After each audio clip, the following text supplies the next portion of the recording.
فاعوذ باللہ من الشیطان الرجیم بسم اللہ الرحمن الرحیم وَيُؤْثِرُونَ عَلَىٰ أَنفُسِهِمْ وَلَوْ كَانَ بِهِمْ خَصَاصَةٌ صدق اللہ العظیم۔ قابل قدر سادات کرام، علماء ذوی الاحترام و حاضرین سنی اجتماع، السلام علیکم ورحمۃ اللہ وبرکاتہ۔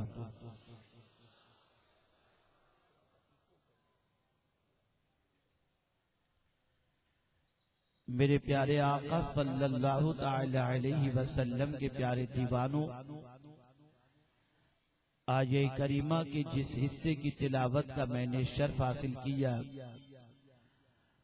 اس سے متعلق کچھ معروضات پیش کرنے سے پہلے آقا کریم رؤوف الرحیم علیہ التحیۃ والتسلیم کی بارگاہ میں جس طریقے سے میں پڑھاؤں عقیدت و محبت میں ڈوب کر اسی طریقے سے درود و سلام کا نذرانہ پیش کریں۔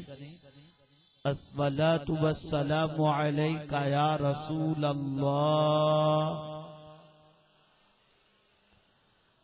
الصلاۃ والسلام علیک یا حبیب اللہ، الصلاۃ والسلام علیک یا نبی اللہ، الصلاۃ والسلام علیک یا نور اللہ، وعلی آلک و اصحابک یا حبیب اللہ، صلی اللہ تعالی علیہ وسلم۔ میرے پیارے آقا صلی اللہ تعالی علیہ وسلم کے پیارے دیوانوں،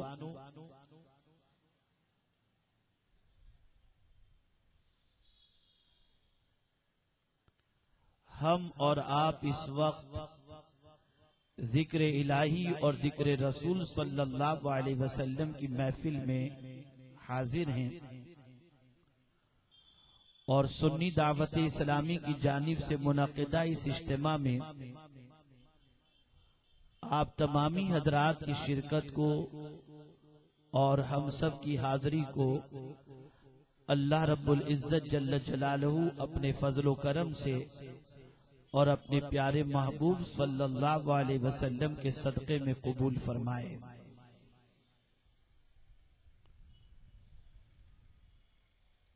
اجتماع منعقد کرنے والوں کی نیت تو اچھی تھی اور ہے بھی، لیکن جگہ کے انتخاب میں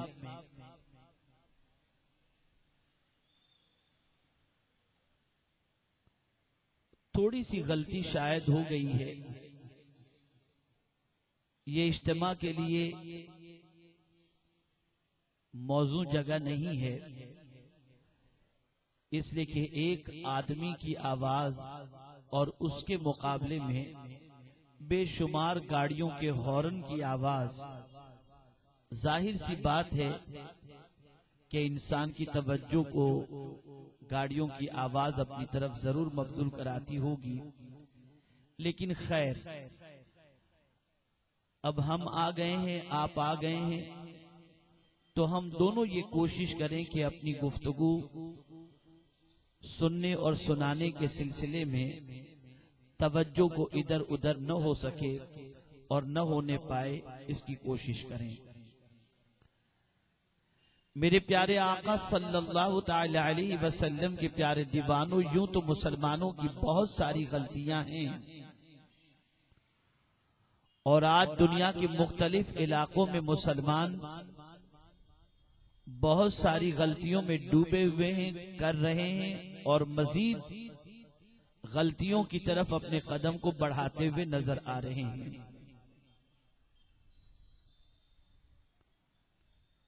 سب سے بڑی غلطی تو مسلمانوں کی یہ ہوئی کہ قرآن مقدس کی 2-3 آیتیں اور اللہ رب العزت جل جلالہ کے 4-5 فرمان کو ہی انہوں نے اپنی زندگی کا دستور بنا لیا، اور اسلام کے سلسلے میں انہوں نے یہ سوچا کہ کلمہ، نماز، روزہ، حج و زکوٰۃ، بس یہی کل اسلام ہے، اور مسلمان ہونے کے لیے یہی ساری چیزیں کافی ہیں۔ اور شاید دل و دماغ میں یہ بات بیٹھ گئی ہو کہ قرآن مقدس کا نزول بھی ثواب کمانے کے لیے ہوا یا ایصال ثواب کے لیے ہوا ہے، اس لیے اب قرآن مقدس کو عمل کی کتاب کے اعتبار سے، دستور حیات کے اعتبار سے، اللہ کا فرمان جان کر اس پر عمل کرنے کے جذبے سے نہ مسلمان تلاوت کرتا ہے نہ ضروری سمجھتا ہے، جبکہ قرآن مقدس کو اللہ عز و جل نے اس لیے نازل فرمایا تاکہ اس کی روشنی کے اندر مسلمان زندگی گزارنے کے اصول سیکھ سکے، قرآن کی گائیڈ لائن کے مطابق اپنی صبح و شام گزار سکے، قرآن کی گائیڈ لائن کے مطابق تجارت کر سکے، قرآن کی گائیڈ لائن کے مطابق فیملی کے ساتھ اپنا تعلق رکھ سکے، قرآن کی گائیڈ لائن کے مطابق وہ اپنے پڑوسی کے ساتھ سلوک کر سکے، قرآن کی گائیڈ لائن کے مطابق سوسائٹی کے کمزوروں کے ساتھ وہ اپنے رشتے کو استوار کر سکے۔ قرآن کے ذریعے انسان اپنی زندگی کو سنوارے، اپنی صبح کو سنوارے، اپنی شام کو سنوارے، اپنی زندگی کے ہر لمحے کو سنوارے۔ اس لیے اللہ نے قرآن نازل فرمایا۔ دنیا میں کہیں بھی ایسا نہیں ہوتا کہ قیمتی چیز کے بنانے کے بعد اس کے لیے دستور پیش نہ کیا جاتا ہو۔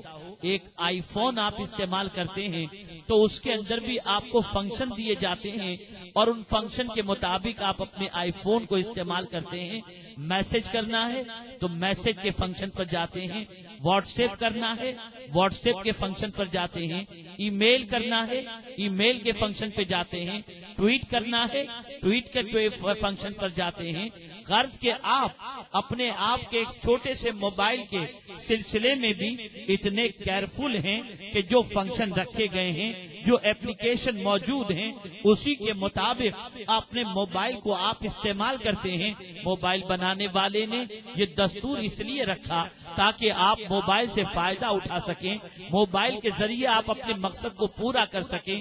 اے رسول اعظم کے دیوانوں، اللہ نے انسان پیدا فرمایا، ایسا انسان جو پروردگار جل جلالہ کی مخلوق کے اندر سب سے بلند و بالا مقام رکھتا ہے، اشرف المخلوقات کا تاج اللہ نے انسان کو عطا فرمایا، تو کیا اس انسان کو اس کی مرضی پر اللہ نے چھوڑ دیا کہ تجھے جس طرح جینا ہو جی، جس طرح کھانا ہو کھا، جس طرح چلنا ہو چل، جس طرح پینا ہو پی؟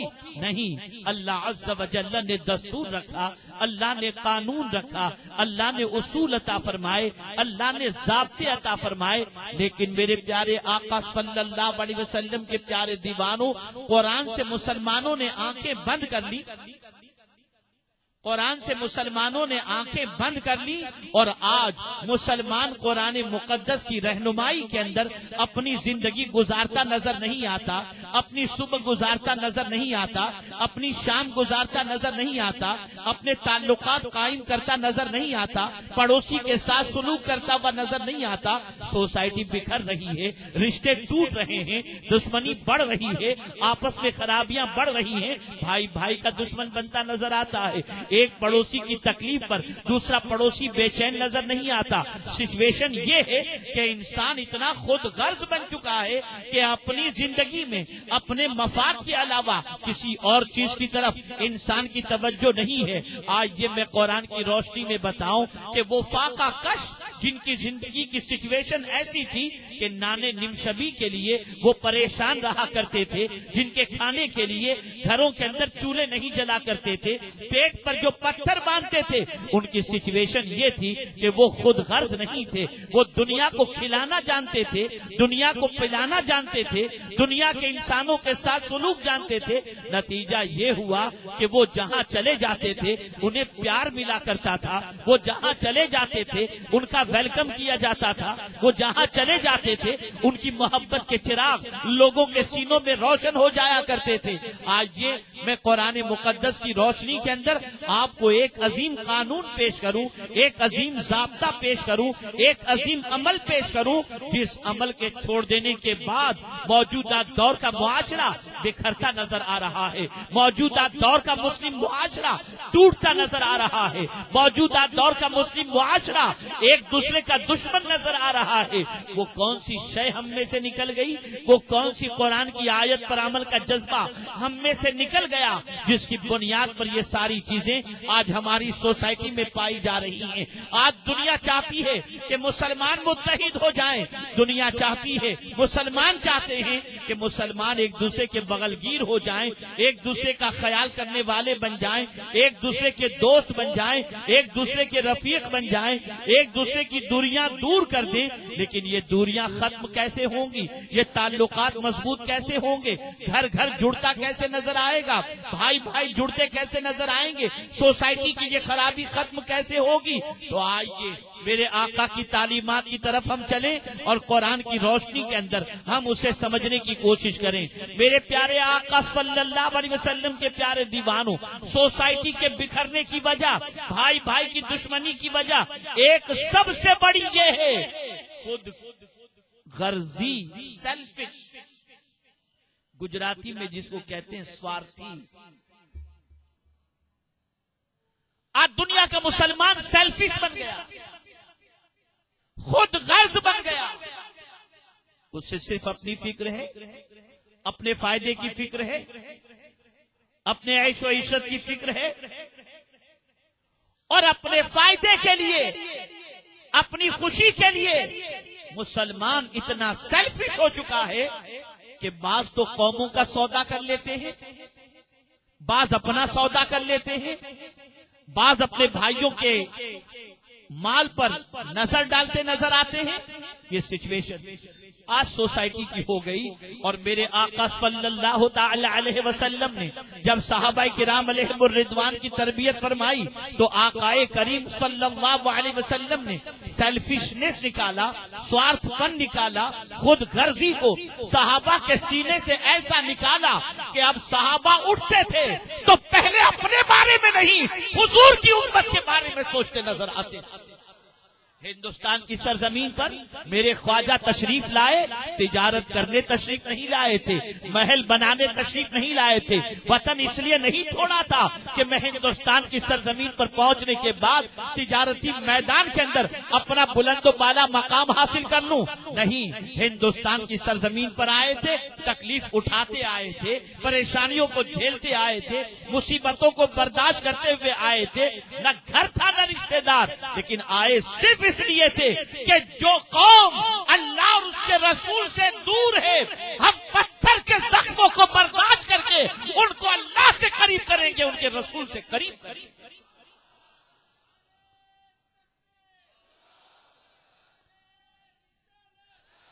خود غرضی سب سے بڑی بیماری ہے، خود غرضی سب سے بڑا مرض ہے، خود غرضی انسان کو تباہی کے دہانے پر لے جاتی ہے، خود غرضی انسان کو برباد کر دیتی ہے۔ وہ قوم رسول اعظم کی سوسائٹی کا ممبر وہ قوم نہیں بن سکتی جو قوم سیلفش ہو، جو قوم صرف اپنا سوچتی ہو، وہ قوم کبھی حضور کی سوسائٹی کی ممبر نہیں بنے گی۔ میں حدیث کی روشنی میں سمجھاؤں، رسول گرامی وقار صلی اللہ علیہ وسلم نے فرمایا، جس نے صبح اس حال میں کی کہ میری امت کے مسائل کے بارے میں نہ سوچا، سرکار فرماتے فلیس منا، وہ میرا ہے ہی نہیں۔ بھئی یہاں سب بند کر دیں، یہی ایک راستہ ایسا ہے جو مائنڈ ڈائیورٹ کرتا ہے۔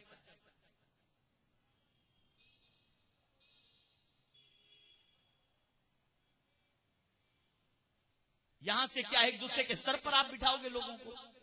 کیا آنے دے رہے ہو یہاں پر؟ ایک مرتبہ درود شریف پڑھیں۔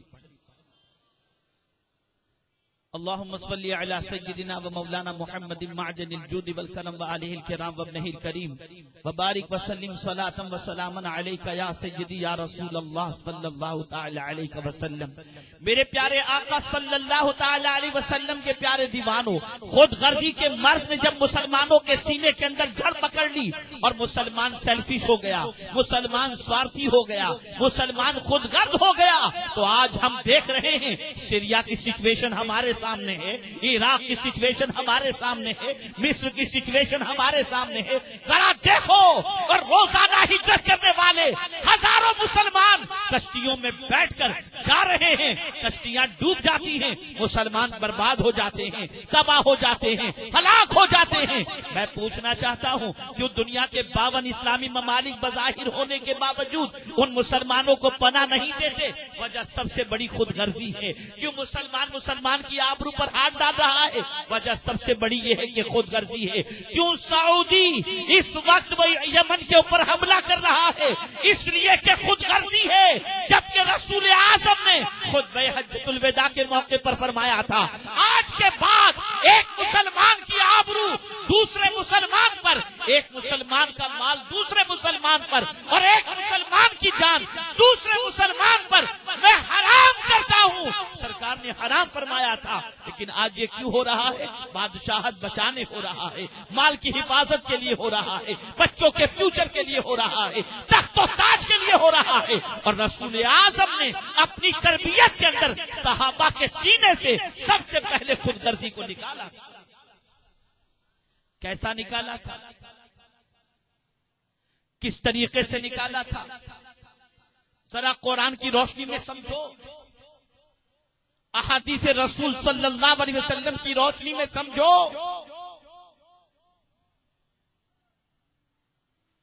تاجدار کائنات صلی اللہ علیہ وسلم صحابہ کے ساتھ جلوہ فرما تھے. ایک شخص حاضر ہوا،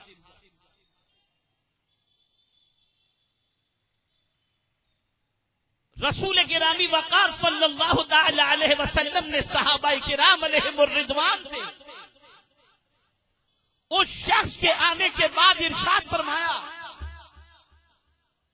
تم میں کون ہے جو آج میرے مہمان کو اپنا مہمان بنا لے؟ کون ہے؟ حضرت ابو طلحہ انصاری رضی اللہ تعالی عنہ جو غریب صحابی ہیں، کھڑے ہو، یا رسول اللہ صلی اللہ تعالی علیہ وسلم، آج آپ کے مہمان کو میں اپنا مہمان بناؤں گا. سرکار نے اجازت دی. وہ شخص مصطفیٰ جان رحمت صلی اللہ علیہ وسلم کے صحابی کے ساتھ ان کے گھر روانہ ہوا. اب حضرت ابو طلحہ انصاری رضی اللہ تعالی عنہ راستے بھر سوچتے ہیں، پتہ نہیں گھر میں کھانے کو کچھ ہوگا یا نہیں، اس لیے کہ حضرت ابو طلحہ انصاری ایک غریب صحابی تھے. سوچ میں پڑ جاتے ہیں کہ حضور کے مہمان کو میں نے اپنا مہمان تو بنا لیا، لیکن کھلاؤں گا کیا؟ لیکن ہمت کی، گھر پہنچے، تربیت دیکھیں، سوچ دیکھیں، فکر دیکھیں. دروازے پر دستک دی. بیوی نے پوچھا کون؟ فرمایا ابو طلحہ، اور میرے ساتھ حضور کے ایک مہمان ہیں. دروازہ کھولا گیا، دونوں اندر داخل ہوئے. مہمان کو حضرت ابو طلحہ انصاری نے ایک کمرے میں بٹھایا، گئے اپنی بیوی کے پاس. ارشاد فرماتے ہیں، اے میری شریک حیات، آج میں حضور کے مہمان کو اپنے ساتھ لے کر کے آیا ہوں. محفل میں بیٹھا ہوا تھا، سرکار نے فرمایا تم میں کون ہے جو میرے مہمان کو اپنا مہمان بنا لے؟ میں فوراً کھڑا ہوا اور میں نے عرض کیا، حضور میں آپ کے مہمان کو اپنا مہمان بناؤں گا. سرکار نے اجازت دی، لے کر حاضر آ گیا ہوں. اے میری شریک حیات، کیا مہمان کو کھلانے کے لیے گھر میں کچھ ہے؟ بیوی نے جواب میں عرض کیا، میرے سرتاج، گھر میں تو ہم لوگوں کے لیے آج کھانا پکا ہی نہیں، کچھ ہے ہی نہیں. حضرت ابو طلحہ فرماتے ہیں حضور کے مہمان کا کیا کریں گے؟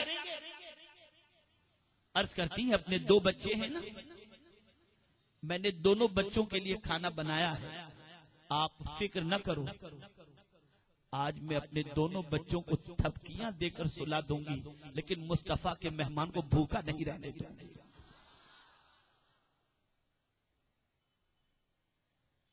شریک حیات کے جواب کو سن کر حضرت ابو طلحہ کی خوشی کی انتہا نہ رہی۔ پھر فرمایا، اے میری شریک حیات، مہمان کبھی الون کھانا نہیں کھاتا، مہمان تنہا کھانا نہیں کھائیں گے، مہمان کے ساتھ مجھے بھی بیٹھنا پڑے گا، اور دو بچوں کا کھانا دو بڑوں کے لیے کافی نہیں ہوتا۔ اگر میں ان کے ساتھ کھانے کے لیے بیٹھا تو مجھے بتاؤ یہ کھانا دونوں کے لیے کافی کیسے ہوگا؟ عرض کرتی ہیں، میرے سرتاج غم نہ کرو، اس کا بھی علاج میرے پاس موجود ہے۔ اور کہتی ہیں، میں کھانا لگاؤں، آپ بھی دسترخوان پر بیٹھ جانا، مہمان بھی دسترخوان پر بیٹھ جائے گا، اور اس کے بعد میں دیے کی لو کو تیز کرنے کے لیے میں آؤں گی، اور لو کو تیز کرتے کرتے لو بجھا دوں گی، دیا بجھا دوں گی، اندھیرا ہو جائے گا، آپ صرف منہ ہلاتے رہنا اور مصطفیٰ کا مہمان پیٹ بھر کر کے کھانا کھا لے گا۔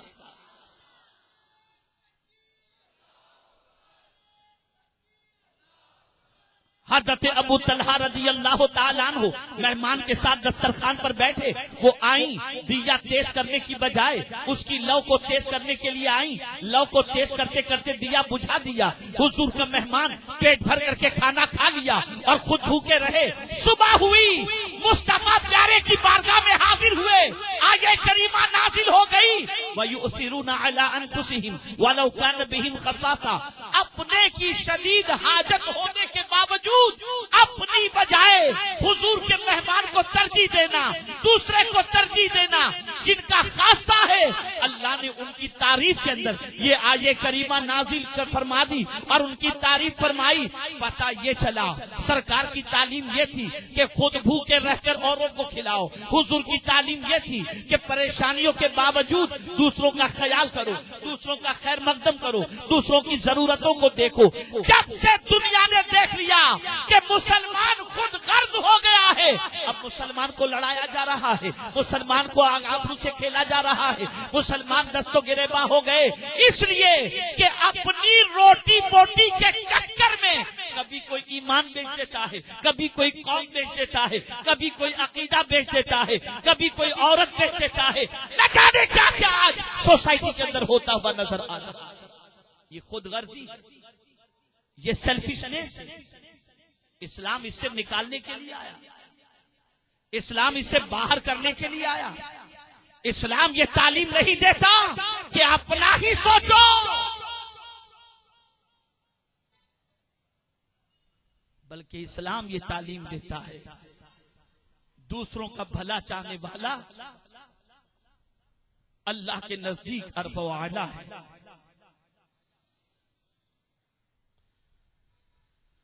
آپ ذرا دیکھیں، آج کسی گھر میں مہمان آ جائے، کچھ خوش ہوتے ہیں اور کچھ کی بیویاں اتنے تانے دیتی ہیں کہ مرد دوبارہ کسی مہمان کو بلانے کے لیے 50 مرتبہ سوچے۔ آپ جانتے ہیں سرکار کی حدیث شریف ہے کہ جو اللہ اور یوم آخرت پر ایمان لایا وہ مہمان کا احترام کرے، مہمان کی تعظیم، اس لیے کہ مہمان کے آنے کے 40 روز پہلے اللہ مہمان کی روزی اس کے گھر پہنچا دیتا ہے، اور مہمان جب جاتا ہے تو تمہارے گھر سے کچھ نہیں لے جاتا، جب وہ تمہارے گھر سے رخصت ہوتا ہے تو اللہ اس کے صدقے کے اندر تمہارے گھر کی بلاؤں کو دور کر دیتا ہے۔ مہمان کے آنے پر تیوڑی نہ چڑھائی جائے، میرے آرام کا کیا ہوگا، میری راحت کا کیا ہوگا، اتنا کھانا چلا جائے گا، اتنا پانی چلا جائے گا، نہیں۔ بیوی اپنے میکے سے مہمان آ جائے تو خوش ہوتی ہے، سسرال کا مہمان آ جائے تو اچھا نہیں لگتا۔ عجیب سچویشن ہے، عجیب حالت ہے۔ اے رسول اعظم صلی اللہ علیہ وسلم کے دیوانوں، مہمان نوازی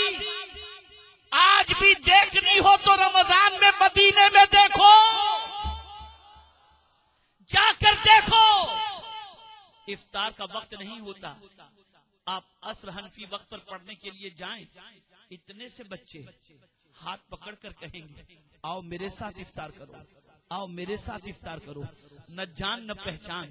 میں حیران، یا اللہ ان بچوں سے ہمارا کوئی تعلق نہیں، لیکن یہ ننھے سے بچے اپنے دسترخوان پر کیوں بٹھانا چاہتے ہیں؟ تو دل کہتا ہے مصطفیٰ کی تعلیم کے جلوے دیکھنے ہوں تو آج بھی ان بچوں کی زندگی میں تم دیکھ سکتے ہو۔ اے رسول اعظم کے دیوانوں، یاد رکھو رسول اعظم کے صحابہ، ان کی سچویشن یہ تھی کہ وہ خود غرض نہیں تھے، وہ رسول اعظم صلی اللہ تعالی علیہ وسلم کی تعلیمات پر عمل کر کے دوسروں کو کھلانے پر خوشی محسوس کرتے اور فخر محسوس کرتے۔ آج مور دین 90%، 90 سے 99% مسلمان خود غرض ہو گیا، سیلفش ہو گیا، نفسی نفسی کی کیفیت ہو گئی۔ آج یہ آپ نے اس سے پہلے بھی کئی مرتبہ سنا ہوگا، لیکن موضوع کی مناسبت سے بتاؤں کہ کس طریقے سے حضور نے خود غرضی سے نکالا تھا۔ اللہ اکبر، خاتون جنت نے نظر مانی تھی، بچوں کی شفا ہو گئی، بچوں کو شفا مل گئی، 3 روزے رکھوں گی، رکھے روزے، گھر میں آٹا نہ تھا، روٹی کے لیے آٹا نہ تھا۔ جانتے ہیں آپ، ایک یہودی کے پاس مولا علی گئے، آٹا لے کر کے آئے، سحری کی گئی کھجور سے، افطار کے لیے روٹیاں بنائی گئیں، ابھی روٹیاں دسترخوان پر، اور دروازے پر ایک مسکین نے آواز لگائی، اللہ کے نام پر دے دو، بھوکا ہوں۔ کیا خاتون جنت بھوکی نہیں تھی؟ کیا ان کے بیٹے بھوکے نہیں تھے؟ کیا ان کے شوہر بھوکے نہیں تھے؟ روزے دار تو تھے ہی، تو روزہ ہوتا کیا ہے، بھوکی تو ہوتی ہے۔ روٹیاں تھی نہیں، یہودی سے آٹا لے کر روٹیاں بنی، لیکن دروازے پر مانگنے والا کہتا ہے مسکین ہوں، اللہ کے نام پر دے دو۔ خیال آیا نبی کی تعلیم یہ ہے کہ خود پر ضرورت مندوں کو ترجیح دو، فرماتی ہیں روٹیاں اٹھاؤ مسکین کو دے دو۔ آج نبی کا خاندان، نبی کے اہل بیت پانی پی کر کے افطار کر لیں گے، اس لیے کہ کوئی بھوکا ہو اور ہم پیٹ بھر کر کے کھائیں، یہ ہمارا ضمیر اجازت نہیں دیتا۔ روٹیاں اٹھا کر ان ضرورت مندوں کو دے دی گئی، پانی پی کر کھجور کھا کر افطار کر لیا گیا۔ دوسرے دن روٹیاں بنائی گئیں، افطار کا وقت آیا، ایک یتیم نے آواز دی، یتیم ہوں، بے سہارا ہوں، اے اہل بیت اللہ کے نام پر دے دو۔ خاتون جنت اپنے بھوکے بیٹوں کے پاس سے روٹی لیتی ہے، بچے دیکھ رہے تھے، شوہر سامنے تھے، خود بھی بھوکی تھی، لیکن اٹھاتی ہیں روٹی اور فرماتی ہیں جاؤ یتیم کے پیٹ کو بھر دینا، یہ بہت بڑا ثواب ہے، انہیں جا کر کے دے دو، آج ہم کھجور اور پانی پی کر کے افطار کر لیں گے۔ تیسرے روز ایک اسیر نے آواز لگائی، اللہ کے نام پر دے دو، اللہ عز و جل کی رضا کی خاطر۔ تیسرے دن بھی روٹیاں اٹھا کر انہیں دے دی گئیں، اور خاتون جنت نے اللہ کا شکر ادا کیا، اے کریم تیرا کرم ہے کہ آج تو نے ہمارے تینوں روزوں کو مکمل کرنے کی سعادت عطا فرمائی۔ اب وہ کھانے والے، وہ بھوکے جن کا پیٹ بھرا گیا تھا، وہ کہتے ہیں اللہ آپ کو جزا دے، اللہ آپ کو اس کا صلہ دے، لیکن قربان جائیے ہمارا اور آپ کا کھلانا اور ان کا کھلانا بڑا عجیب ہوا کرتا ہے۔ ہم تو کھلاتے ہیں، اور اگر کبھی اس نے شکریہ بھی نہیں کہا تو کہیں گے بڑا ظالم ہے، اتنا بھی اس کو کہنے کی توفیق نصیب نہیں ہوئی۔ ایک گلاس کسی کو پانی پلا دو اور وہ تھینک یو نہ کہے، جزاک اللہ نہ کہے، آبھار نہ کہے، تو ہم کہیں گے بڑا ناشکرا ہے، لیکن وہاں معاملہ جدا ہے۔ وہاں تو کہا گیا اللہ آپ کو جزا دے، اللہ آپ کو اس کا بدلہ دے، لیکن خاتون جنت نے جو کہا، قرآن کہتا ہے کہ خاتون جنت نے کہا انما نطعمکم لوجہ اللہ لا نرید منکم جزاء ولا شکورا، میں نے جو تمہیں کھانا کھلایا ہے اس لیے نہیں کہ تم شکریہ ادا کرو، یہ کھانا تو اس لیے کھلایا بھوکے رہ کر کھلایا، پیاسا رہ کر کے پلایا، خود غرضی حضور نے نکالی تھی، سیلفشنس حضور نے نکالی تھی۔ جانتے ہیں آپ، ایک صحابی کہتے ہیں میں ایمان تو لے آیا تھا حضور پر، لیکن میرا ایمان میرے سینے میں جڑ کر پکڑا، میرے سینے میں میرا ایمان جڑ کر پکڑا۔ فرماتے ہیں ایک موقع پر جنگ سے واپسی کے بعد پڑاؤ ڈالا گیا، حضور بھی تھے صلی اللہ علیہ وسلم، طے ہوا کھانے کی تیاری کی جائے، تو کوئی آٹا گننے میں لگ گیا، کوئی کچھ کاٹنے پیٹنے میں لگ گیا، سب کام میں مصروف ہو گئے۔ حضور صلی اللہ علیہ وسلم خاموشی سے اٹھے اور نکل گئے۔ کچھ دیر کے بعد صحابہ کو خیال آیا کہ حضور نظر نہیں آتے، کہاں چلے گئے؟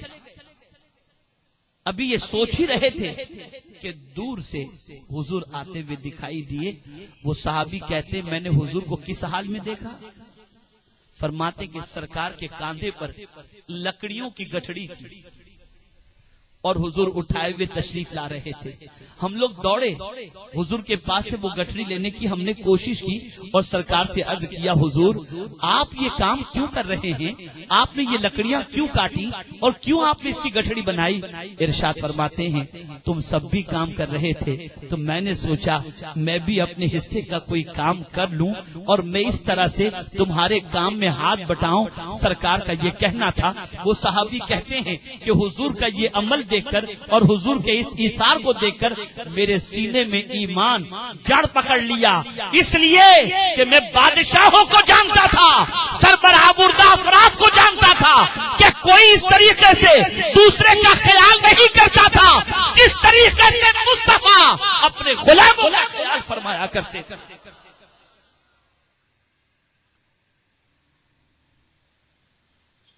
کیا یہ بات سچ نہیں؟ کیا یہ بات پرفیکٹ نہیں کہ ایک جنگ کے موقع پر زخموں سے نڈھال صحابہ میدان جنگ کے اندر ہیں، پیاس پریشان کر رہی ہے، العطش کی صدا زبان پر ہے، العطش العطش کی صدا زبان پر۔ زخمی صحابی کو پانی پلانے کے لیے ایک صحابی آگے بڑھے، انہوں نے پانی کا گلاس اپنے ہاتھ میں لیا، ہونٹ کے قریب لے ہی جا رہے تھے کہ دوسرے زخمی صحابی نے آواز لگائی العطش، پیاس پیاس۔ فوراً وہ صحابی فرماتے ہیں میرا بھائی پیاس سے تڑپ رہا ہو اور میں پانی پیوں، میرا ضمیر اس کی اجازت نہیں دیتا، پہلے میرے بھائی کو پانی پلاؤ۔ اس تک پہنچے تو تیسرے نے آواز لگائی، اس نے کہا ان تک پہنچاؤ۔ تیسرے تک پہنچے تو چوتھے نے آواز لگائی، چوتھے تک پہنچے تو پانچویں نے آواز لگائی، اور ساتویں تک پہنچے تو اس کی روح پرواز کر چکی تھی۔ پلٹ کر چھٹے کے پاس آئے، ان کی بھی روح پرواز کر چکی تھی۔ پانچویں کے پاس آئے، ان کی بھی روح پرواز کر چکی تھی۔ گویا صحابہ اس دنیا سے جاتے جاتے بھی یہ درس دے کر کے جا رہے ہیں اگر نبی کے دیوانوں ہو تو سن لو، اپنی جگہ پر اپنے بھائیوں کے کام کو ترجیح دیا کرو، اور یاد رکھو خود غرضی سے باہر نکل کر خود شناسی کی خود غرضی سے باہر نکل کر دوسروں کی ضرورت کو پوری کرنے کی فکر کیا کرو۔ تم دوسروں کی ضرورت پوری کرو، خدا تمہاری ضرورت کو پورا فرما دے گا۔ مصطفیٰ پیارے کی حدیث ہے صلی اللہ علیہ وسلم، اگر کوئی شخص دعا مانگتا ہے، دعا کرتا ہے کوئی شخص، اور دعا میں اپنے لیے مانگنے کی بجائے، مثال کے طور پر فلسطین کا معاملہ، وہاں کے مسلمانوں کا معاملہ، دنیا میں تکلیف زدہ مسلمانوں کا معاملہ، آپ کے اللہ نہ کرے رشتہ دار میں کوئی تکلیف ہے اس کا معاملہ، تکلیف مبتلا ہے اس کا معاملہ، آپ نے دعا کے لیے ہاتھ اٹھایا، اے اللہ اس کی پریشانی دور کر، اے اللہ اس کی مصیبت دور کر، اے اللہ اس کی تکلیف دور کر۔ پھر آپ کو خیال آیا کہ وقت زیادہ ہو گیا ہے تو آپ نے ان کے لیے مانگ کر اپنی دعا مکمل کر لی، آپ کو اتنا وقت نہ ملا کہ اپنے لیے کچھ مانگ سکیں. جو کچھ مانگا دوسرے کے لیے مانگا. میرے سرکار فرماتے ہیں کہ اے دوسروں کے لیے دعا کرنے والے، غمگین نہ ہونا. تجھے اتنا وقت تو نہ ملا کہ تو اپنے لیے مانگ سک، لیکن تو نے دوسروں کے لیے مانگا نا، اس کے عوض میں اللہ تجھے ان کو جتنا دے گا اس سے زیادہ تجھے عطا.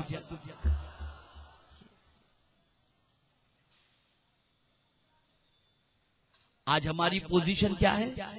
ہم آرام دینا نہیں چاہتے، دوسروں کی ضرورتوں کا خیال کرنا نہیں چاہتے. پہلے تلاش کرو عمل کسے کہتے ہیں. تلاش کرو کون سا عمل اللہ کو محبوب ہے. تلاش کرو ان عمل کو. کون سا ہے عمل؟ تو سرکار نے فرمایا احب الاعمال بعد الایمان باللہ ادخال السرور فی قلب المسلم. سرکار فرماتے اللہ پر ایمان لانے کے بعد جو عمل اللہ کو سب سے زیادہ محبوب ہے وہ یہ ہے کہ تمہاری وجہ سے کسی مسلمان کے سینے میں خوشی دوڑ جائے. خوشی دوڑ جائے. اور خدا کی قسم یہ سوچ اگر مسلمان کی بن گئی کہ اس کی ذات سے کسی مسلمان کو تکلیف نہ پہنچے بلکہ مسلمان کے دلوں میں اس کی وجہ سے خوشی پہنچ جائے، تو میں سمجھتا ہوں کہ اس نے عمل کے اس مقام کو پا لیا جو عمل بارگاہ سمدیت کے اندر مقبول ہے. اب یہاں دو باتیں عرض کر کے میں اپنی گفتگو کو ختم کرتا ہوں. ذہن میں رکھیے گا، اچھی طریقے سے ذہن میں رکھیے. اعلیٰ حضرت عظیم البرکت امام عشق و محبت، ان کی محبت کا ہم دم بھرتے ہیں، ان کے مسلک کا نعرہ لگاتے ہیں، ان کی تعلیمات کو دل و جان سے قبول کرتے ہیں، ان کے ترجمے کو گھر گھر پہنچانے کا جذبہ رکھتے ہیں، ان کے سلام کو پڑھ کر اپنے قلب کو ٹھنڈک پہنچاتے ہیں. بہت ہی خوب ہے. لیکن اعلیٰ حضرت عظیم البرکت امام عشق و محبت نے اتنا سب کچھ کام کیا تو بس کیا یہی مقصد تھا کہ حضور کی رحمت مجھے ہی مل جائے، سارا سرکار کا کرم مجھ پر آ جائے؟ نہیں. وہ جانتے تھے کہ خود غرضی اسلام کی تعلیم نہیں ہے، دوسروں کا بھلا چاہنا یہ اسلام کی تعلیم ہے. تو پکار اٹھتے ہیں اور کیا ہی خوب کہتے ہیں، ایک میرا ہی رحمت پہ دعویٰ نہیں، ایک میرا ہی رحمت پہ دعویٰ نہیں، شاہ کی ساری امت پہ لاکھوں سلام، شاہ کی ساری امت پہ لاکھوں سلام.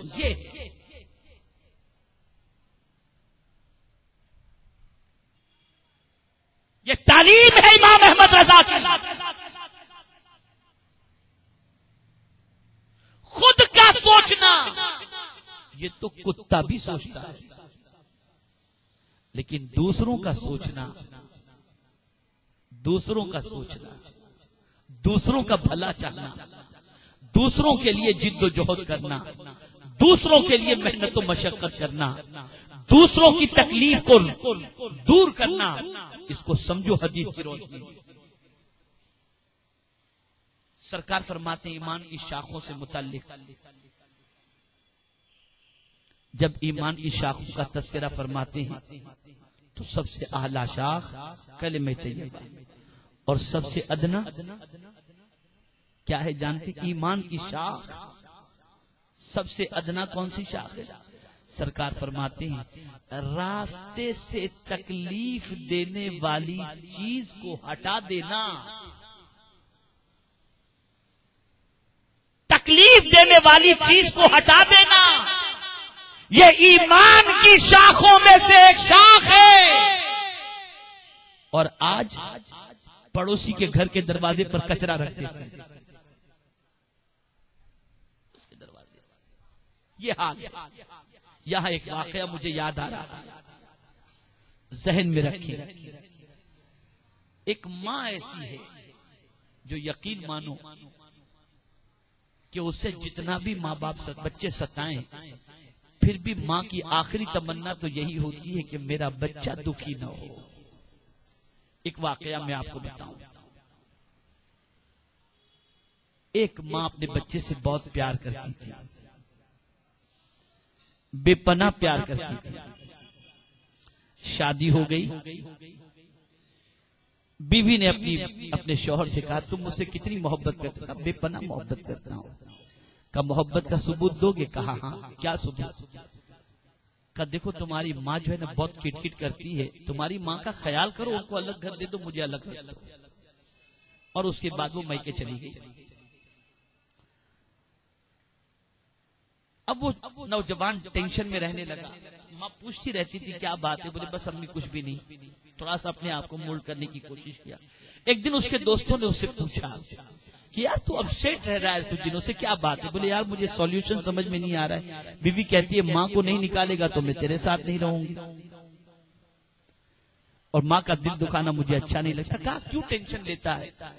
شہر میں اولڈ ہاؤس ہے نا، تیری ماں بہت ضعیفہ ہو گئی ہے، وہاں رکھ دے، وہاں خیال رکھنے والے بھی بہت لوگ ہیں، وہاں پر سب خیال رکھیں گے. بہرحال اسے یہ مشورہ ٹھیک لگا. آیا وہ، ماں نے پوچھ لیا بیٹے کیا بات ہے، بہت دنوں سے تیری بیوی نہیں آ رہی ہے، سب خیریت تو ہے؟ کہا ماں کچھ بھی نہیں. اس نے کہا کہ یا تو رہے گی یا وہ رہے گی. ماں کیا کروں؟ کہا بیٹا تو نے کیا سوچا ہے؟ کہا میرے دوستوں نے یہ مشورہ دیا کہ وردھاشرم جو ہے نا اولڈ ہاؤس، وہاں میں تجھے رکھ دوں اور میں وہاں تیری ضرورت کا خیال کروں. ماں میرے پاس اتنا پیسہ نہیں کہ دوسرا مکان خرید سکوں، اب یہی ایک گھر ہے، اب اس گھر سے اگر اس کو لاتا ہوں تو تمہارا مسئلہ، تو تمہیں رکھوں تو کہاں رکھوں؟ اس کے لیے تو کوئی جگہ نہیں، تمہارے لیے وردھاشرم ہے، تم بولو تو وہاں چھوڑ دوں. ماں نے کہا بیٹے تیری خوشی کے لیے میں یہ تیار ہوں کرنے. ماں کو لے گیا، اولڈ ہاؤس میں رکھا. پہلے روز جاتا تھا، پھر ہفتے میں ایک بار، پھر مہینے میں ایک بار. 3 مہینے تک وہ نہیں جا سکا. وہاں سے اولڈ ہاؤس سے میسج آئے تمہاری ماں بہت بیمار ہے، آؤ تمہاری ماں سے مل لو. وہ پہنچا اپنی ماں کے پاس. ماں کیا ہو گیا؟ کہا بیٹے کچھ بھی نہیں، بس طبیعت تھوڑی سی خراب ہو گئی.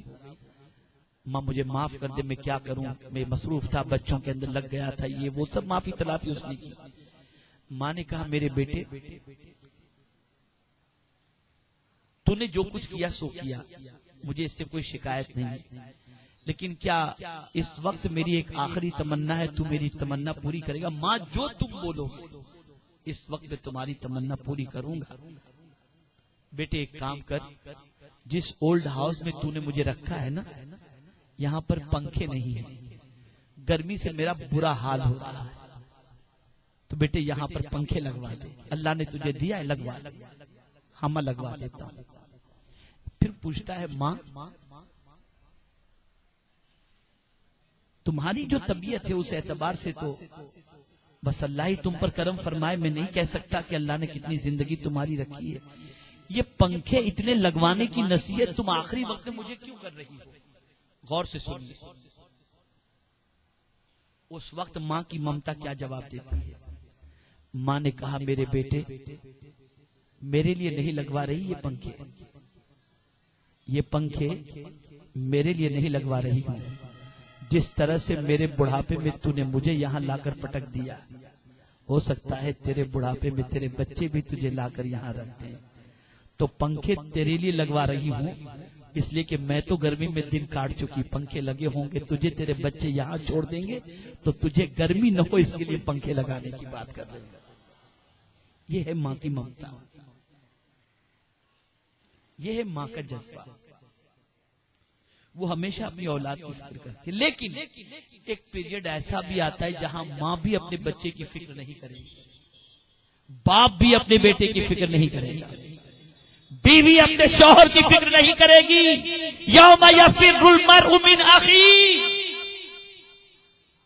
وامہ وابیہ، کوئی کسی کا نہیں ہوگا. ماں بھی بھاگے گی اپنی اولاد سے اور باپ بھی بھاگے گا اپنی اولاد سے.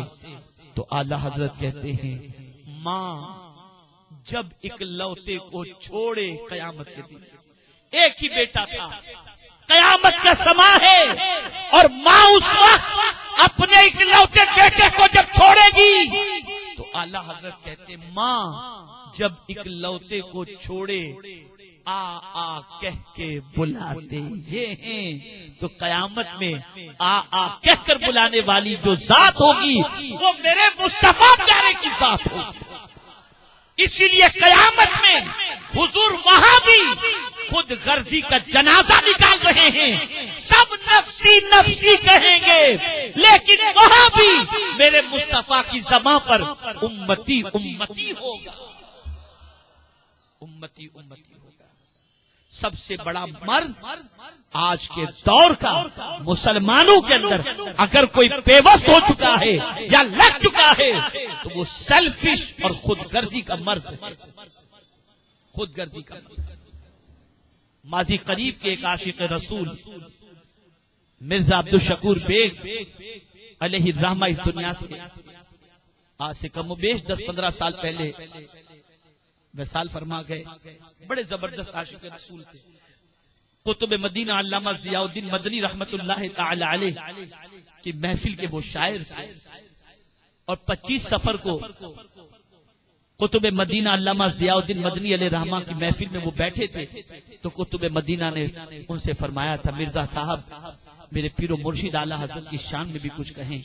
تو مدینے میں قطب مدینہ کے یہاں مرزا عبدالشکور بیگ صاحب نے ایک منقبت اعلی حضرت کی شان میں لکھی تھی جو بڑی مقبول ہوئی۔ احمد رضا کی شمع فروزہ ہے آج بھی، سب ان سے جلنے والوں کے گل ہو گئے چراغ، احمد رضا کی شمع فروزہ ہے آج بھی، یہ انہوں نے لکھی تھی۔ بڑی شفقت مجھ پر فرماتے تھے، بڑے نوازتے تھے مجھے۔ ایک دن ان کے ساتھ بیٹھا تھا، میں نے کہا حضور کچھ مدینے کی جھنجھوڑنے والی بات، دل کو پگھلانے والی بات آپ بتائیں۔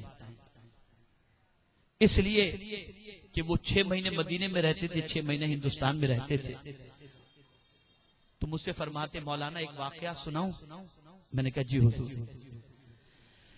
فرماتے مولانا ایک روز جب انہوں نے مجھ سے فرمایا تو یہ 10 سال پہلے انہوں نے یا 15 سال پہلے مجھ سے انہوں نے فرمایا تھا، اور جب انہوں نے فرمایا تو اس وقت انہوں نے کہا کہ مولانا یہ 35 سال پہلے کی بات ہے، یعنی بات سے 50 سال پہلے کی بات ہوگی۔ تو فرماتے میں اپنے ایک دوست کی دکان پر بیٹھا ہوا تھا مدینہ شریف کے اندر، بڑا عاشق رسول تھا، اس کی دکان پر عصر کے بعد تھوڑی دیر بیٹھا تھا، ایک گاہک آیا، اس کے ہاتھ میں کپڑے کے سیمپل تھے، کپڑے کے سیمپل۔ اس نے آ کر میرے دوست سے کہا کہ مجھے یہ کپڑا 2-3 ہزار میٹر چاہیے، مدینے کے غریبوں میں تقسیم کرنا ہے۔ تو دکان والے نے کہا یہ کپڑا ہے تو صحیح میرے پاس، لیکن آپ کو نہیں بھیجوں گا۔ اس شخص نے کہا مجھے کیش میں چاہیے، ادھاری پر نہیں چاہیے، چیک بھی نہیں دوں گا، روکڑا آپ کو۔ کہا ہاں تم روکڑا ہی دو گے، کیش ہی دو گے، لیکن مجھے تم کو نہیں بیچنا۔ وہ شخص کہتا ہے کہ آپ کیوں منع کر رہے ہیں بیچنے کے لیے؟ آپ کے پاس کپڑا بھی ہے، میں کیش میں خریدنا چاہتا ہوں اور آپ منع کر رہے ہیں۔ جواب سنو، اس شخص نے کہا میرے بھائی نہ بیچنے کی وجہ کیا ہے وہ بھی جان لو۔ یہ سامنے میرے مسلمان بھائی کی دکان ہے، صبح سے اس کے یہاں کوئی خاص گاہک نہیں آئے، کسٹمر نہیں آئے، اس کا کچھ خاص دھندا نہیں ہوا، میرے یہاں تو اللہ کا بڑا کرم ہے، برکت ہی برکت ہے۔ یہ کپڑا اس کے پاس بھی ہے، اس سے خرید لو تاکہ میرے بھائی کا بھلا ہو جائے۔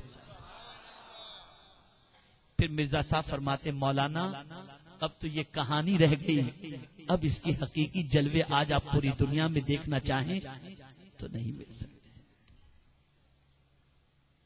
جب یہ سچویشن تھی تو کوئی بھی بیمار ہوتا تو رسمی طور پر مسلمان نہیں جاتا کہ یار نہیں جاؤں گا تو برا لگے گا، بلکہ دل سے جاتا۔ آج کیا ہو گیا؟ نہیں جاؤں گا تو برا لگ رہے، یار کیا کروں یہ کام ہے، لیکن جانا ہی پڑے گا۔ حد ہو گئی، اتنا سیلفش مسلمان۔ یار آج تو نیند میری خراب ہو گئی، کیا ہوا؟ ارے وہ بیمار ہو گیا تو اٹھ کر رات کو اس کے لیے جانا پڑا، نیند کی تو ستیہ ناس ہو۔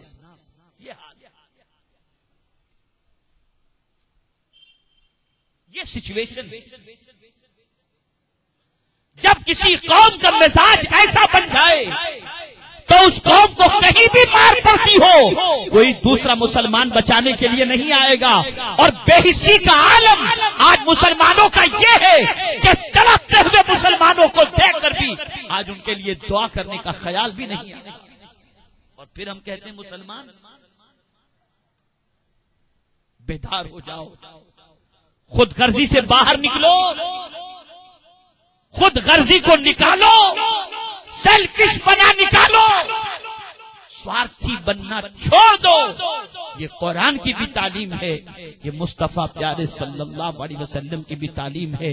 یہ ہو ہی نہیں سکتا کہ کسی کو کھلانے والا کبھی بھوکا ہو, یہ ہو ہی نہیں سکتا کسی کا بھلا چاہنے والے کا برا ہو, یہ ہو ہی نہیں سکتا کسی کے غم میں شریک ہونے والے کو اللہ نقصان پہنچائے, یہ ہو ہی نہیں سکتا.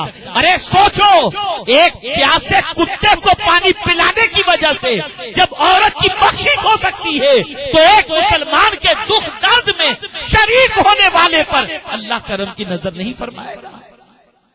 لیکن یہ سب ختم ہو چکا.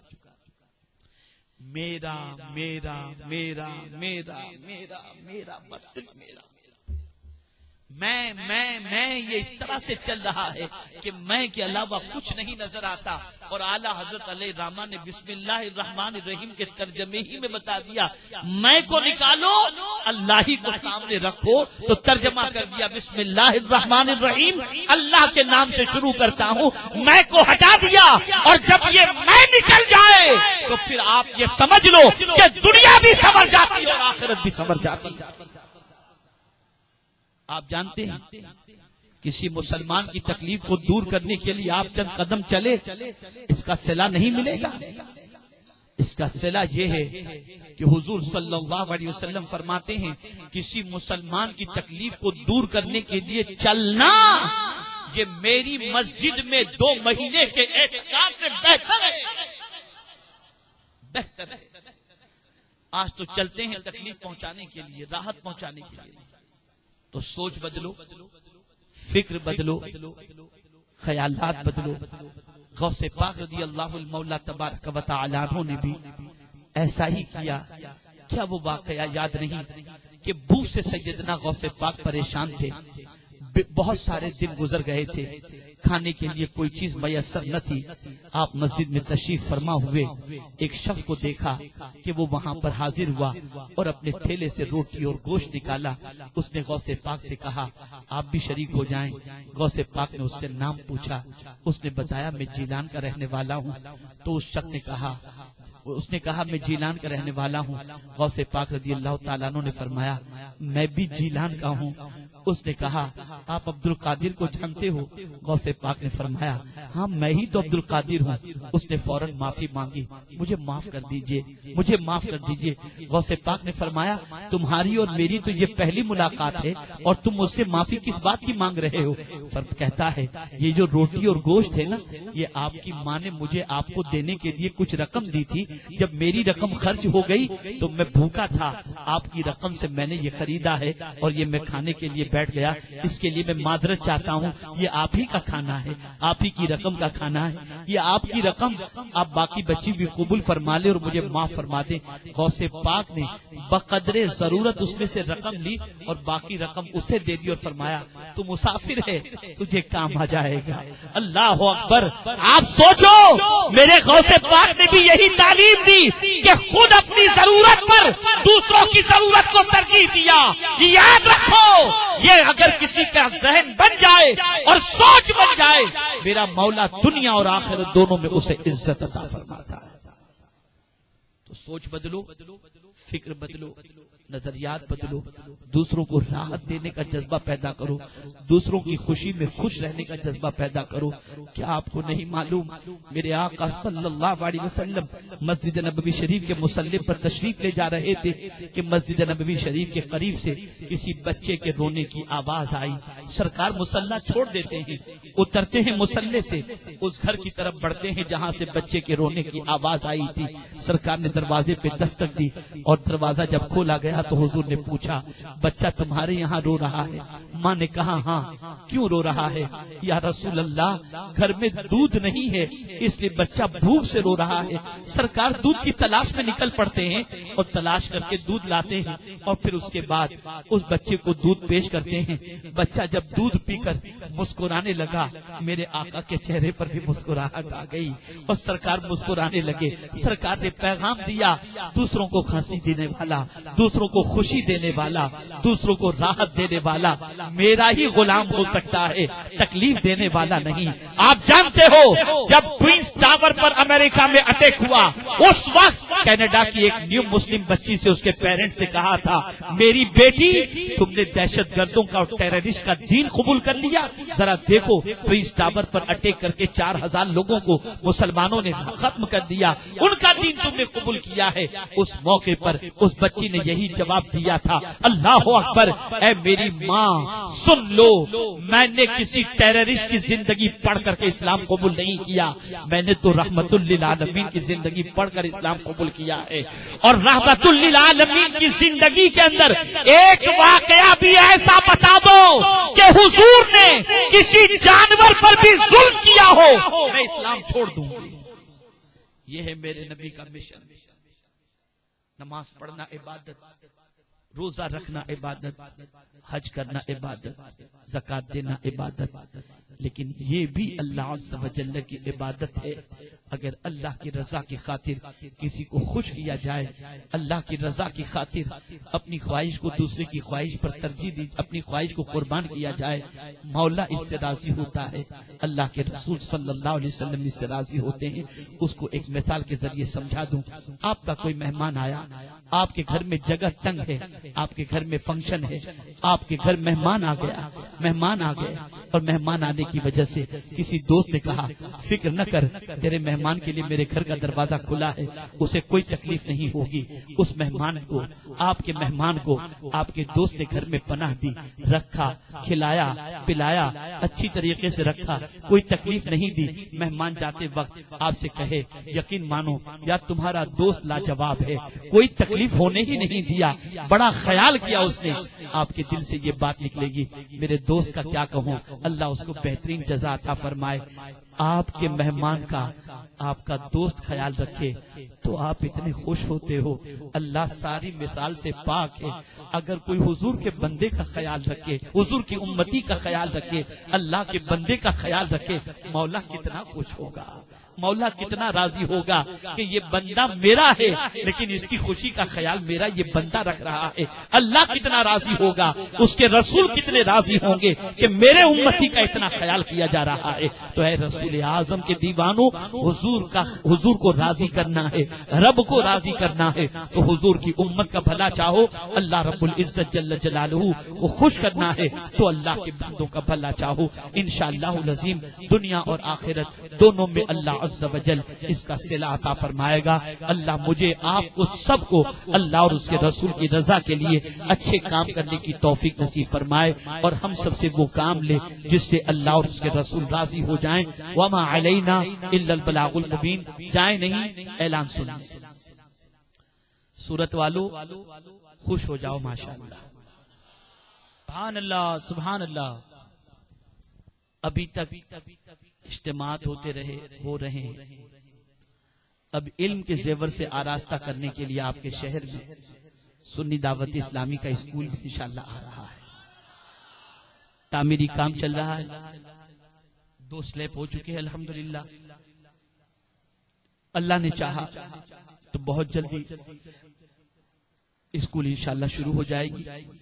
دارالعلوم بھی چل رہا ہے, مزید انشاءاللہ اور کام بھی یہاں پر شروع کیے جائیں گے. آپ سے بس گزارش ہے, میں آج تک آپ کو نہیں کہا لیکن آج کہہ رہا ہوں, میں یہاں پر کم و بیش 20-25 سال سے آ رہا ہوں. میں اس زمانے سے آ رہا ہوں.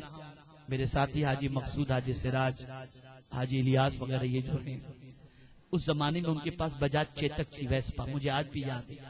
میں چالو ڈبے سے سلیپر کلاس سے آتا اترتا, ان کے ساتھ اسکوٹر پر بیٹھتا, کسی مسجد میں چلا جاتا اور کام اس طریقے سے چلتا رہتا تھا.